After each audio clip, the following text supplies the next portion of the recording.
Wusstest du, dass etwa 40% der Männer regelmäßig schnarchen? Aber nur etwa 20% der Frauen sind betroffen. Bleib dran, um mehr zu erfahren. In den nächsten Sekunden erkläre ich dir, warum Männer öfter und lauter schnarchen. Schnarchen tritt auf, wenn die Atemwege beim Schlafen teilweise blockiert sind. Dieser Zustand führt zu den typischen Schnarchgeräuschen. Bei Männern ist das Gewebe im Rachen oft lockerer.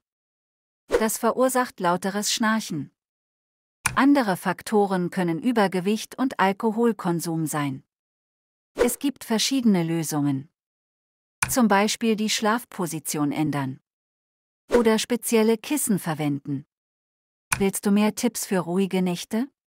Dann abonniere meinen Kanal Endlich gesund schlafen.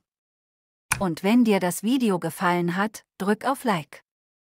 Bis zum nächsten Mal und schlaf gut.